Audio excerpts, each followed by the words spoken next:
الزواجر کے اندر ایک روایت لکھی ہے، وہ فرماتے ہیں جو شخص نماز ترک کرتا ہے اس کو بہت ساری رسوائیاں ہیں۔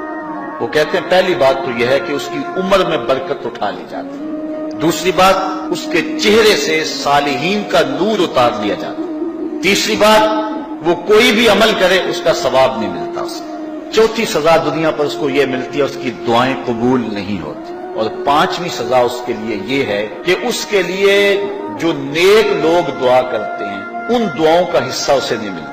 مومن نیک سحری وقت اٹھ کے دعا مانگتے اللہ پوری امت پر کرم کر دے، تو یہ بھی امت میں شامل ہے، دعا اللہ والے کی تو قبول ہوئی لیکن اس کا حصہ نیک لوگوں کی دعاؤں سے نکال دیا جائے، یہ دنیا پر اس کو سزائیں ہیں۔ اور جب وہ مرنے لگتا ہے نزا کے وقت تین اس کو سزائیں ملتی ہیں، ایک تو بھوکا مرتا ہے، دوسرا پیاسا مرتا ہے، تیسرا ذلیل ہو کے مرتا ہے، اور قبر کے اندر اس کو تین سزائیں ہیں۔ حضرت امام ابن حجر کہتے ہیں ایک تو اس کی قبر تنگ کر دی جائے گی، حتیٰ کہ ادھر والی پسلیاں ادھر اور ادھر والی پسلیاں ادھر، دوسرا اس کی قبر میں آگ ڈالی جائے گی، جو اللہ کی حضور نہیں چھپتا اس کی قبر اس لائق ہے کہ اس میں آگ ڈالی جائے، اور تیسری اس کے اوپر ایک اژدہا مسلط کر دیا جائے گا جس کا نام ہے شجاع الاقرع،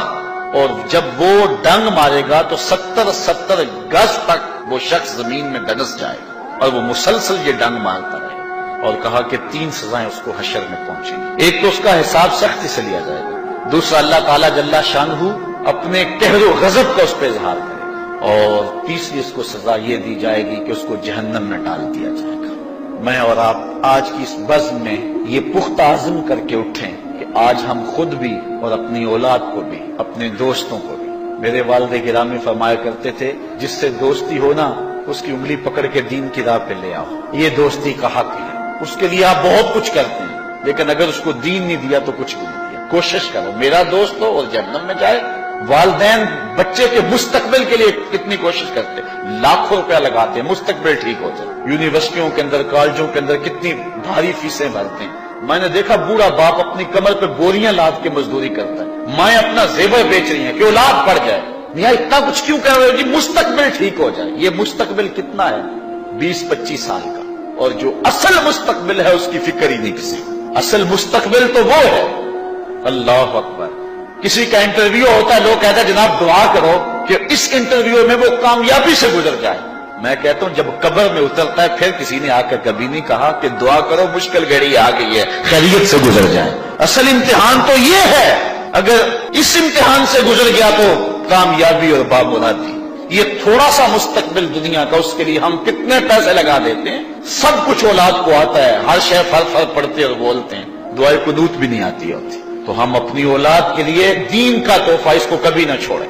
اچھا بعض والدین کی ایک سستی ہے، وہ آتے جناب تعویذ کر دو ہماری اولاد نماز نہیں پڑھتی، کہتے جی ہماری تو چلو گزر گئی، ہم تو نہیں پڑھتے یہ تو پڑھیں۔ میں کہتا ہوں یہ کیوں پڑھیں جب تم نہیں پڑھتے؟ تم مجھ سے تعویذ لینے آگے ہو جو تعویذ اللہ کے رسول نے تمہیں دیا تھا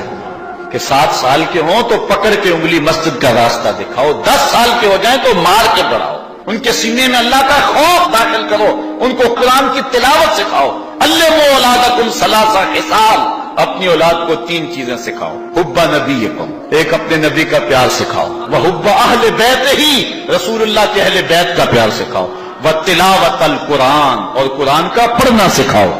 چھین لو سیڑھیاں ان کے ہاتھوں سے گانے والی، چھین لو ان کے ہاتھوں سے ناول اور ان کے ہاتھ میں قرآن دے دو۔ کتنے خوش نصیب دن تھے،